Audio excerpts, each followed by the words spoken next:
자, 이어서 2부 시간입니다. 넷플릭스에 볼 게 없어요?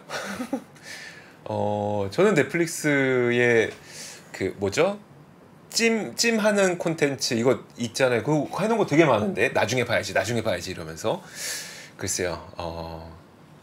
서로 취향의 차이가 좀 있는 것 같긴 합니다. 사실 그렇습니다. 애플 플러스도 그렇고 애플 TV 플러스도 그렇고 디즈니 플러스도 그렇고. 자, 좋습니다. 2부는요 여러분들 그 되게 좋아하시는 분 드디어 나왔습니다. 이거 모르겠어요. 얼마 만에 한 번씩 나오시는 건지 2주에 한 번씩 나오시나? 근데 지난번에 나오셔서 일라이 릴리의 그 실적 발표 직전에 일라이 릴리와 노보 노디스크에 대해서 기업을 상세하게 소개해 주시고 많은 분들이 이해를 했는데 그 다음에 실적도 잘 나온 바람에 많은 분들이 그리우셨을 겁니다. 남궁재훈 연구원 만나보도록 하겠습니다. 채슬리 투자자문 남궁재훈 연구원입니다. 안녕하세요. 네, 안녕하세요. 안녕하세요. 네. 알겠어요. 빨리 시작할게요. 참 너무 자, 빨리 시작하겠습니다. 네.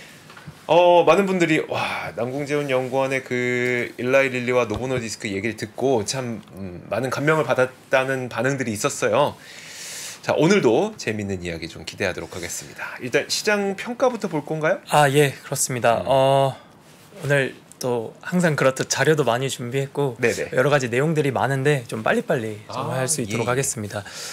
그 전에 말씀드렸던 거는 빅테크가 시장을 주도했었는데 시장이 조금 좀 어려운 국면으로 왔다라고 해서 빅테크 쪽으로 쏠려 있었던 비중을 조금 다변화시켜야 된다라고 말씀을 드렸었어서 그래서 제시했었던 종목들이 뭐 어도비라든지 일라이 릴리, 노보 노디스크 이렇게 종목들 말씀드리면서 조금 다변화가 필요하다라고 말씀을 드렸었고 그래서 앞서서 뭐 기업들의 실적 발표나 일정들이나 이런 것들은 그 매크로 같은 부분들은 워낙 다른 분들이 많이 짚어주셔서 저는 올 때마다 좋은 기업들을 하나씩 그냥 소개해드리는 느낌으로 오늘은 또 새로운 기업을 준비했습니다. 오늘 또 준비하셨어요? 네, 오늘은 다른 기업을 준비했는데 나중에 또 뒷부분에 뒤에서 말씀드리도록 하겠습니다. 알겠습니다. 기대돼요. 자, 네, 일단 주요 지수부터 좀 살펴보시면은 그동안 시장이 조금 빠졌습니다. S&P 500 지수가 4,405포인트 정도 되면서 그전에는 거의 4,500 가까이 됐었는데 약간 빠졌고요. 반면에 S&P 500의 EPS 추정치는 235달러까지 올라갔습니다. 233달러 이 정도였었던 것 같은데 올라갔고 주가는 조금 빠지면서 멀티플은 19배 중반에서 18배 중반으로 내려왔습니다. 18.7배 기록을 하고 있고 EPS 추정치 같은 경우 연초 대비해서 3.2% 이렇게 또 올라가고 있습니다. 그래서 주가는 빠지면서 멀티플은 약간 싸졌고 이익 추정치는 계속적으로 좀 상향 조정되는 모습이 나오면서 나스닥 지수가 연초 대비해서 30% 기록을 하고 있고 필라델피아 반도체 지수 연초 대비 38% 이렇게 기록을 하고 있습니다. 섹터 쪽에서도 보시면은 여전히 빅테크가 시장을 리드하고 있는데 IT라든지 이런 자유소비재 섹터 그리고 커뮤니케이션 섹터 이런 쪽의 수익률들이 30%를 넘어가고 있는 상황입니다. 그래서 이 표에서 S&P 500 지수의 흰색 선은 EPS 추정치이고요. 초록색 선은 이제 주가이고 이제 갈색 선은 PR인데 보시는 것처럼 EPS 추정치는 계속 올라가고 있는데 주가랑 멀티플만 빠져 있는 상황입니다. 저 선을 보니까 그러니까 주식 가격이 이익을 정확하게 거의 몇 개월 선행하네요. 그렇습니다. 피디님 표 한번 다시 보여주시겠어요? 진짜 신기하게 그러네요. 네, 맞습니다. 쫓아갑니다. 결국 쫓아가기 때문에 항상 올 때마다 그 EPS 추정치 말씀드리는데 이게 결국 쫓아갑니다. 그래서 가장 중요하게 보고 있습니다. 그런데 지금 뭐 주가는 하락하고 있지만 EPS 추정치는 계속 올라가고 있고. 네, 그렇습니다. 꺾이지 않아서 시장이 약간 뭐 부담스러운 국면이긴 하지만 그래도 이 추정치가 계속 상향 조정되고 있는 점은 그래도 좀 긍정적이다라고 보고 있습니다. 네, 말씀드렸던 것처럼 빅테크가 리드를 하고 있고요. S&P 500 지수가 연초 대비 한 15% 정도 올랐는데 시가총액 상위 10개 종목들의 수익률이 12%입니다. 나머지 490개 종목들이 한 2.7% 오른 거죠. 그래서 빅테크가 리드를 하고 있고요. 그리고 이 표도 제가 올 때마다 항상 보여드리는 표인데 이제 섹터별 EPS 추이 보시면은 빨간색은 올라간 거고요. 파란색은 약간 빠지고 있는 거고 여기에 아무것도 없는 애들은 네. 약간 애매한 애들인 것 같아요. 헬스케어도 1112 실적 발표하면서 시가총액이 가장 커졌거든요. 네.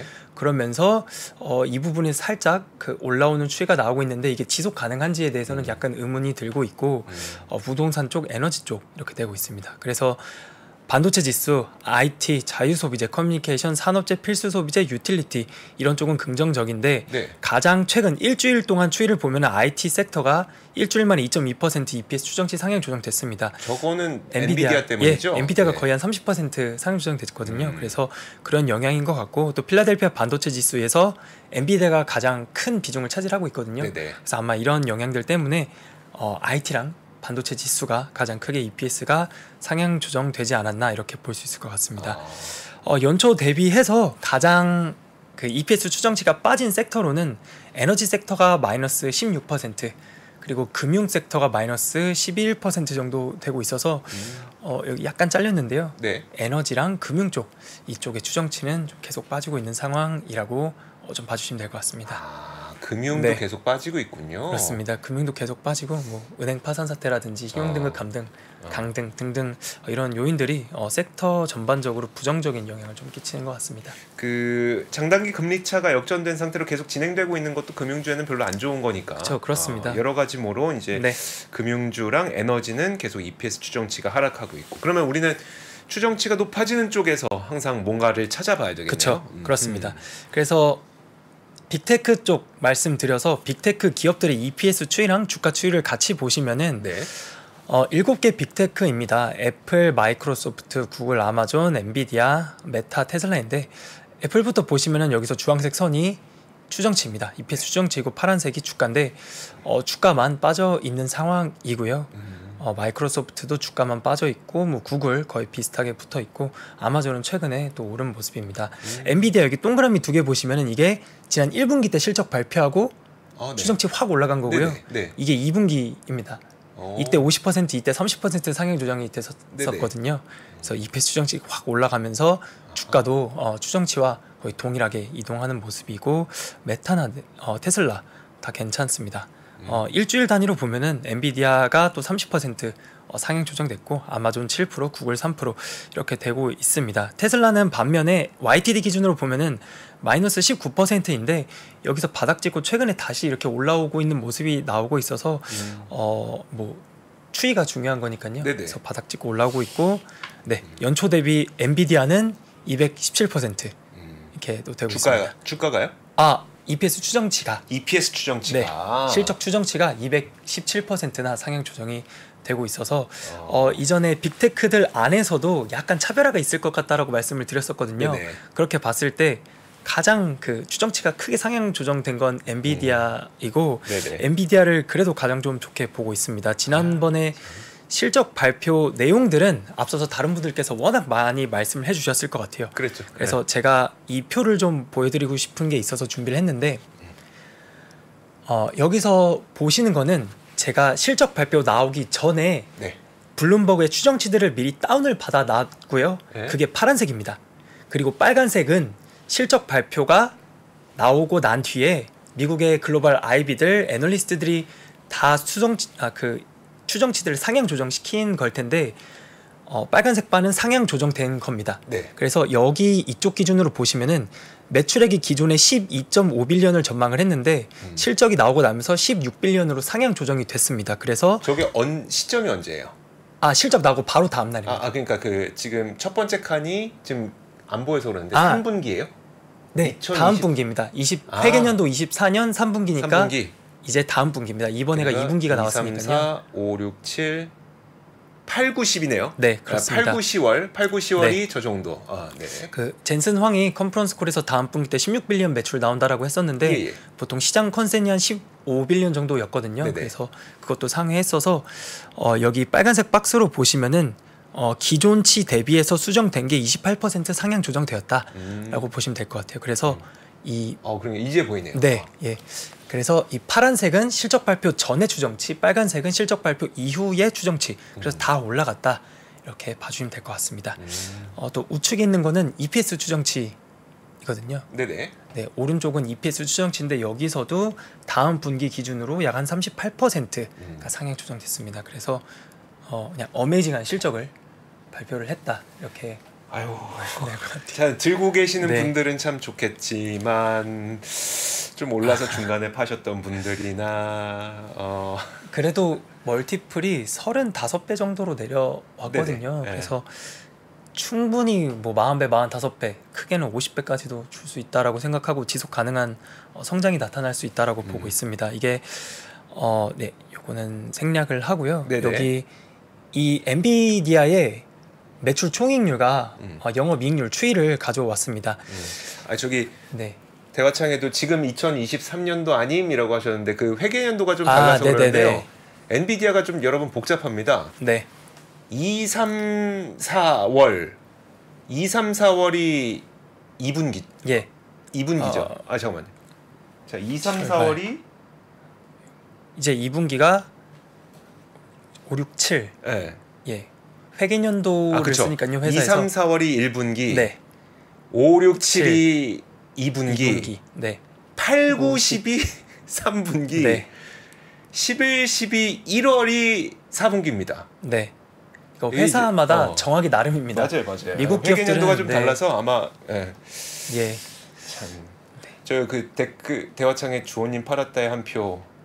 이제 돈이 필요해서. 돈이 필요해서. 아, 참. 맞습니다. 그렇습니다. 예. 그래서 엔비디아는 네, 여기서 네, 자료가 아니요, 좀, 많은데 네. 생략. 네. 간단하게만 말씀드릴게요. 요 표를 봐 주시면은 네네. 네. 여기서 빨간색 바로 된 게 이번에 발표된 실적이고 초록색 바는 전년 동기 대비입니다. 이게 매출 총이익률 추이거든요. 네네. 보통 60% 이상의 매출 총이익률을 기록하던 엔비디아가 갑자기 46%까지 뚝 떨어졌습니다. 아. 그러고 나서 바로 10%씩 회복하면서 주가도 크게 반등을 했었는데 영업이익률 같은 경우도 전년 동기 대비 20%, 이번 분기에 57%까지 올라왔습니다.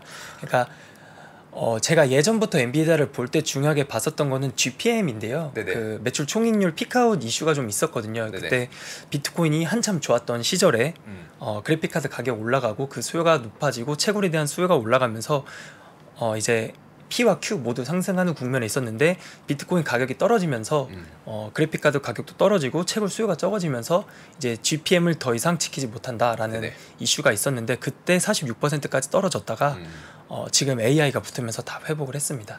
그래서 네, 이런 GPM이랑 OPM 추이 또 엔비디아 투자하실 때 가장 중요하게 또 보고 있습니다. 그러니까 매출에서 원가 빼고 번 돈이 71%. 네. 원가 빼면 71%를 버는. 그렇죠. 네. 영업이익으로 따져 보면 거의 60% 가까이를 그렇습니다. 이익으로 가져. 아니 제조기업이잖아요. 팸리스죠. 아 그쵸. 그죠, 팸리스. 네네네. 팸리스인데. 네. 아니 그래도 팸리스라도 어쨌든 만들어 파는 그쵸. 기업이잖아요. 그러니까 완전 네, 제조업은 그렇습니다. 아니라고 하더라도. 그렇죠. 와 60%를 영업이익으로 가져가는 이런 기업이 참 흔치 않은데요. 맞습니다. 어쨌든 좋습니다. 엔비디아. 네. 그래서 뭐 최대한 간단하게 좀 말씀을 드렸고 네. 시간이 좀 그래서 바로 오늘 준비한 기업으로 말씀드릴까요? 네, 그렇게 좋습니다. 하겠습니다. 네. 앞서 엔비디아 많은 분들이 언급해 주셨을 것 같아서 저는 오늘 좀 준비한 기업으로 바로 넘어가도록 하겠습니다. 네, 룰루레몬 준비했습니다. 룰루레몬 준비했고 이전에 3프에서 여러분들께서 해주신 적 있으신 것 같아요. 저도 그쵸. 네, 저도 참 좋아하는 회사이고 제가 네. 또 운동을 좋아하는데 운동복을 룰루레몬을 많이 입습니다. 아 실제로요? 네, 실제로 많이 입고 조금 비싼데 요즘 나이키도 비싸거든요. 네. 나이키에서 한 2, 3만 원 정도만 조금 더 주면 네. 할 수 있어서 네, 룰루레몬 제일 좋아합니다. 시가총액은 한 46빌리언 정도 되고 있고 하나로 한 59조 정도 되는 기업이고 S&P 500은 아니고 나스닥 100 지수에 편입이 되어 있습니다. 네네. 현재 PE 멀티플이 28배 정도, PBR은 9.3배, ROE는 38% 정도 되고 있는 기업입니다. 룰루레몬은 캐나다 기업이기 때문에 아마 네. S&P 500에는 평생 가도 들어갈 가능성이 없는 거죠.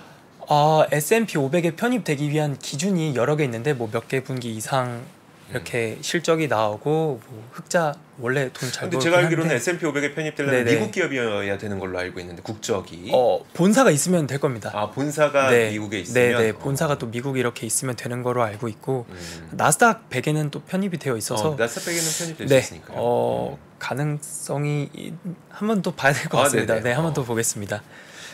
네, 그래서 룰루레몬을 준비했습니다. 여기 이 표 보시면은 제가 좋아하는 그 투자 포인트 중에 네. 이익 추정치는 안 빠졌는데 주가랑 멀티플만 빠진 그런 상태를 좀 좋아하는 것 같습니다. 그게 투자 포인트 첫 번째고 두 번째로는 돈을 잘 벌어야 됩니다. 어도비도 그렇고 일라일리 노보노 다 영업이익률 뭐 30% 이상, 네. 매출 총이익률 70% 80% 됐었거든요. 네.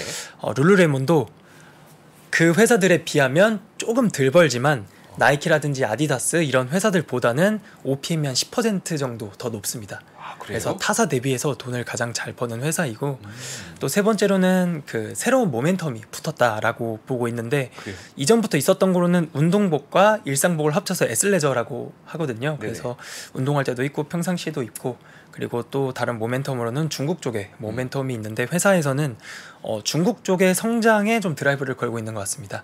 매장 수가 계속 늘어나고 있고 중국 익스포자가 18% 정도 되고 있습니다. 그리고 보통 여성복 위주의 회사였는데 남성복도 많이 만들고 있고 한국에는 없지만 미국에선 신발도 판매하고 네, 있고 그 온라인 매출이 DTC라고 다이렉트 투 커스터머인데 그게 OPM이 40% 중반대가 나옵니다.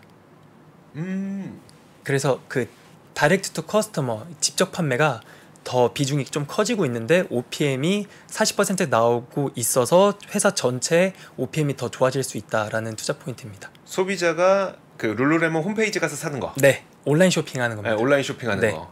제가 네. 이제 룰루레몬 검색해서 들어가서 온라인 쇼핑 카트 넣고 재고 결제하고 딱 이거. 네, 맞습니다. 그게 44%. 그게 40% 중반대 나오는데 어. 홀세일이나 네. 매장에서 하면 한 20% 중반대거든요. 어. 그래서 꽤 차이가 많이 나더라고요. 근데 룰루레몬이 홀세일이 있어요? 도매가 있어요? 홀세일이 있는데 전체 매출 비중이 한 10%도 안 돼요. 사실 우리나라에선 저희 홀세일을 본 적이 없어서. 네, 저도 본 적이 없는데 그 IR 자료나 블룸버그 들어가면은 자체 매장 네. 그리고 DTC 네. 그리고 홀세일로 따로 이렇게 세 가지로 부분을 나눠줍니다. 근데 홀세일은 전체 매출 10% 정도밖에 안 되고 있습니다. 그리고 그럼 DTC가 몇 퍼센트에서 매출 비중에 DTC가 몇 퍼센트 정도예요? 거의 한 50% 40-50% 정도 절반 차지합니다. 가량을 네. 사람들이 인터넷에서 사고. 네, 그렇습니다. 그다음에 그러니까 오프라인 매장에서가 대략 한 뭐 30%? 네.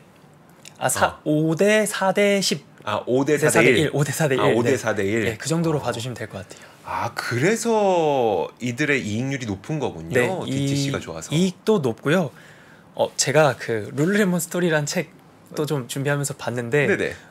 OPM이 높은 이유 중에 하나가 여 회사의 그 CEO분은 홀세일을 되게 싫어해요. 맞아요. 왜냐면 홀세일을 되게 싫어하는 게 홀세일한테다 납품을 하면 거기서 잘 팔리는 제품만 달라고 할 거고 네네. 그리고 그 홀세일 자체 세일을 해버리면 맞아요. 가격 통제가 안 네, 되죠. 통제가 안 되잖아요. 네. 그런 부분들이 있어서 직접 매장 운영하든지 직접 팔지 홀세일을 되게 싫어합니다. 맞아요. 네, 그래서 OPM이 또 높은 이유 중에 하나다.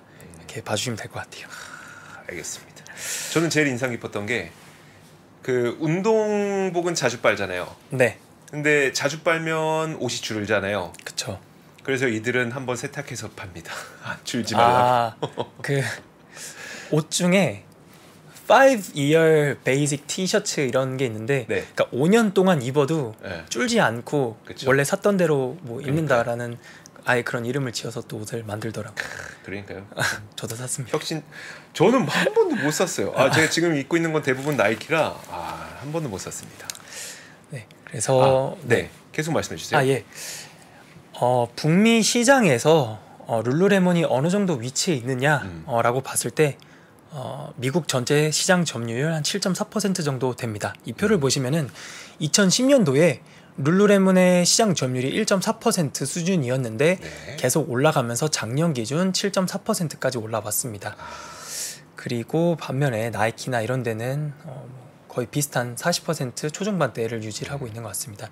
다른 회사들의 시장 점유율을 좀 뺏어왔을 거고 또 DTC 같은 경우 아래에 있습니다. 아래에 DTC 점유율인데 이것도 예전에 10년도에 보시면 1.8%였는데 지금은 11.4%까지 올라와서 말씀드렸던 것처럼 이 온라인 쇼핑이라고 할게요. DTC라고 하면 헷갈리실 수 있어서 네네, 온라인 쇼핑. 네, 온라인 쇼핑 자체에서 사면은 OPM이 44% 되고 또 점유율 많이 올라오고 있습니다. 그래서 이런 부분들이 가장 좀 중요한 것 같고 이 표는 위에 이제 피어들이라고 하잖아요. 나이키, 아디다스, VF 여기는 뭐 반스라든지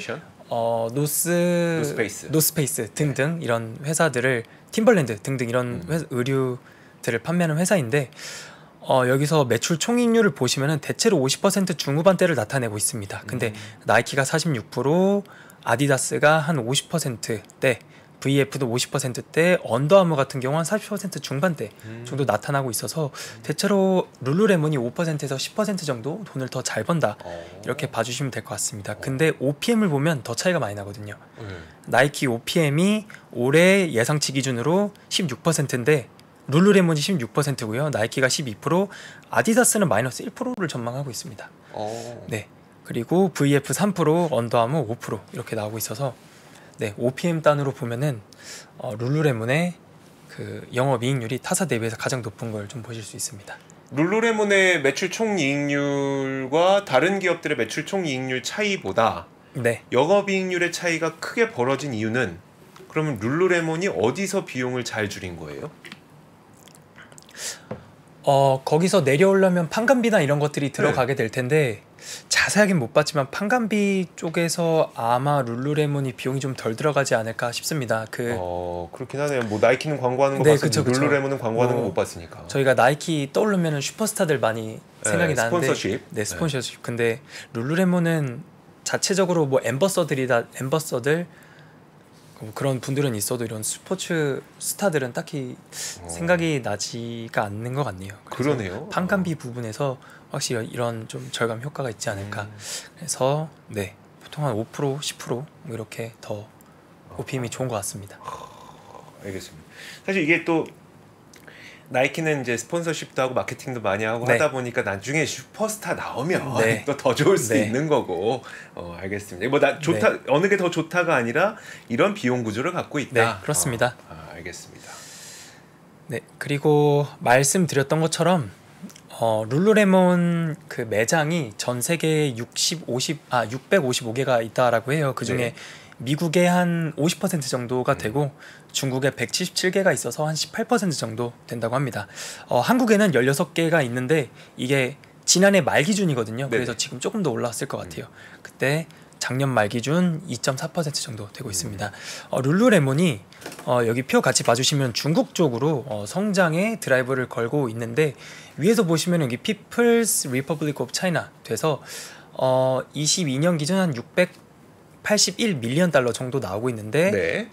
전년에 520 그리고 이때 거의 한 300 정도 나오고 있어서 매출이 YY로 31% 나오고 있습니다. 비중 한 8.4%였는데 21년도에는 0.52빌리언 매출 나오면서 YY로 75% 증가를 했었습니다. 그래서 이 전체 매출의 중국 비중이 6.7이었다가 8.4로 계속 늘어나고 있어서 또 중국 비중이 늘어나고 있고 또 최근에는 중국의 리오프닝이라든지 네. 이런 걸 생각해 봤을 때 중국 쪽에서 회사에서 드라이브를 좀 걸고 있지 않을까 라고 두 가지 질문이 있는데요. 네. 지금 다른 그 중국 관련된 그 기업들은 중국 소비가 부진해서 네. 고전을 면치 못하고 있는데 네. 룰루레몬은 그 피해를 안 보고 있는지가 첫 번째랑 네네.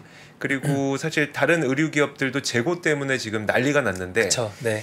혹시 룰루레몬도 저는 이제 재고 네. 문제가 있었던 걸로 기억하긴 하거든요. 그렇습니다. 어느 정도 해소됐는지 이런 건 어떨까요? 최근에 일단 첫 번째부터 네네. 말씀드리면 제가 룰루레몬을 생각했을 때 투자 포인트는 그 명품 운동복입니다. 그렇죠. 명품이라는 관점으로 봤을 때 코로나 기간 때나 네네. LVMH나 에르메스 이런 거 보면은 오히려 가격도 올라가고 네. 수요도 늘어나면서 주가도 훨씬 좋았었거든요. 그렇게 봤을 때 한국에서는 뭐 룰루레몬이 요가복의 샤넬이다 이렇게 말씀들을 하시는 걸 봤을 때 뭐 경기 침체가 있다든지 소비자들의 소비가 둔화된다고 하더라도 룰루레몬의 매출은 다른 회사들 대비해서 크게 영향이 있을 것 같지 않다라고 생각하는 게 제가 생각하고 있는 투자 포인트이고요.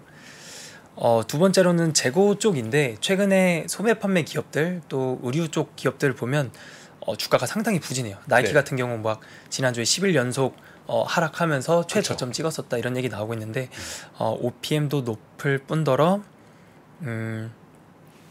재고만 봤을 때 회사들이 다 재고가 줄어드는 모습이 나오고 있거든요. 네. 그리고 룰루레몬 같은 경우에도 재고 문제가 좀 있긴 하겠지만 그래도 재고 관리를 그래도 다른 회사들처럼 잘 하고 있지는 않을까라고 생각을 하고 있습니다. 이번 주 목요일 날 장 마감 이후에 실적이 나오거든요. 네네. 그래서 실적 전에 한번 점검하는 느낌으로 또 한번 봤고 재고 내용은 실적에서 좀 더 자세히 알아볼 수 있을 것 같습니다. 알겠습니다. 네. 알겠습니다. 그리고 네, 남성복 쪽도 계속 늘어나고 있어서 네, 좀 괜찮은 것 같습니다. 이거는 생략을 하도록 하겠습니다. 그래서 회사에서 제시하고 있는 가이던스를 보시면은 2019년에 2배 이상 성장을 하겠다라고 제시를 했었는데 애널리스트 데이 때 19년대 얘기를 했었고요. 또 22년 4월에 애널리스트 데이를 한 번 더 했는데 이때에도 5년 안에 매출을 더블 하겠다. 이 당시에 매출이 한 6빌리언 정도였는데 한 7년 정도까지 12.5빌리언까지 만들겠다라고 제시를 했습니다. 근데 컨센서스가 26년 기준 12.2빌리언까지 전망이 되고 있어서 이 가이던스는 좀 달성 가능할 것으로 보고 있습니다. 위에 남성 옷을 더블 하겠다. 그리고 디지털 이쪽으로도 더블 하겠다. 그리고 익스팬드 마켓인데 해외 쪽으로 해외 네. 매장도 이거는 쿼드러플 4배 늘리겠다라는 거거든요. 그래서 제품을 상품들을 확대시키겠다. 남성 제품들 뭐 그리고 헬스, 러닝, 테니스, 골프 등이 있고 여기 게스트 익스피리언스라고 돼 있는 부분은 룰루레몬 커뮤니티나 직영 매장 그리고 이 온라인 판매 이런 것도 더욱 확대시켜서 이런 부분들이 OPM도 더 개선될 수 있다라고 보고 있고 이제 새로운 시장 중국 쪽 4배 성장시키겠다라고 하는 부분들이 회사에서 준 가이던스인데 이런 것들이 충분히 달성 가능하다고 보고 있습니다. 그래서 네, 마지막으로 밸류에이션 쪽 보시면은 이제 EPS 추이이고요. 요거는 블룸버그에서 나타내고 있는 그 PER 밴드 정도다라고 봐주시면 될 것 같아요. 그래서 EPS 추정치는 계속 상향 조정되고 있어서 25년도 기준 13.74달러까지 올라가고 있는데 지난 10년의 그 PER 밴드를 봤을 때 32배 정도가 평균입니다. 그래서 25년도에 EPS를 끌어와서 13.74 곱하기 32.2배를 하면 422달러가 나와서 업사이드가 21% 정도가 나오고 있습니다. 이렇게 봤을 때 업사이드가 21%는 그렇게 매력적이진 않거든요. 네네. 그래도 연간 수익률 한 30% 이상 정도는 나와줘야 좀 괜찮다고 보고 있는데 그래도 주가는 좀 싼 편이다라고 네. 생각을 하고 있습니다. 이 빨간색 박스 보시면은 현재 그 밸류에이션 수준이고 히스토리컬 에버리지가 빨간색인데 다 히스토리컬 에버리지보다 낮습니다. 그래서 현재 룰루레몬의 주가 상태는 좀 싼 편이다.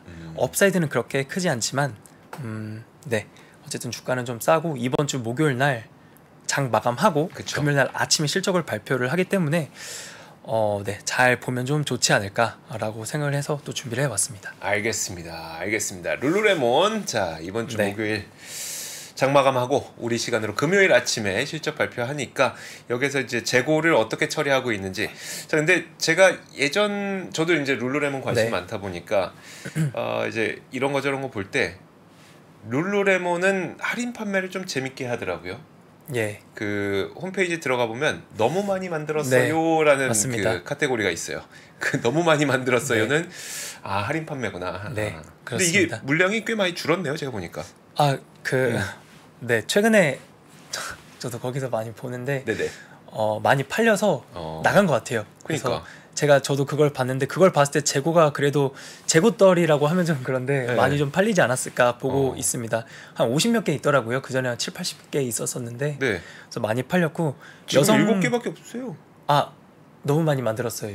네, 남성 너무- 제품이 아니 전체. 아 지금 너무 이거 한번 그렇습니까? 보여주시겠어요, 피디님?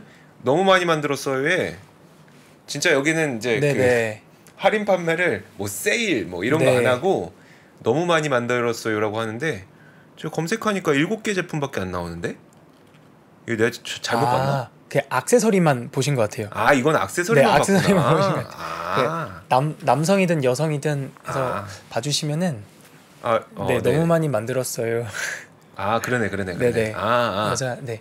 여성 제품이 229개인데 남성 제품이 한 57개 이렇게밖에 없더라고요. 그래서 대부분의 품목들이 네, 대부분의 품목들이 다 여성 제품들. 그러네요. 같습니다. 네, 확실히 근데 그럼 재고를 어떻게 털고 있는지는 확인을 해봐야 되겠네요. 실적으로. 네, 그래서 실적으로 봐야 될 것 같습니다. 알겠습니다. 네. 자, 룰루레몬 참 우리 남궁재원 연구원 지난번에 이제 대화창에 남대리라 그래서 아니다 남궁대리다. 네. 자, 남궁재원 연구원 보내드리도록 하겠습니다. 고맙습니다. 네, 감사합니다. 외환위기 오는 거 아니에요? 금융위기 오는 거 아니에요? 이런 질문들을 좀 굉장히 많이 받았었습니다. 탐욕이 되게 강했을 때 위험자산으로서의 극단적인 쏠림이 나타나고 공포감이 극에 달했을 때 안전자산으로서의 극단적인 쏠림이 나타나거든요. 과거의 일이 미래에 똑같이 일어난다 이건 아니지만 그때 당시에 위기 상황에서는 어떤 공통점들이 있었는지를 보면서 우리가 대비를 하는 방법도 고민해 볼 수 있고요. 과거를 제대로 이해하는 순간 위기의 실체가 드러납니다. 오건영의 현실 경제 이야기를 서점에서 만나보세요.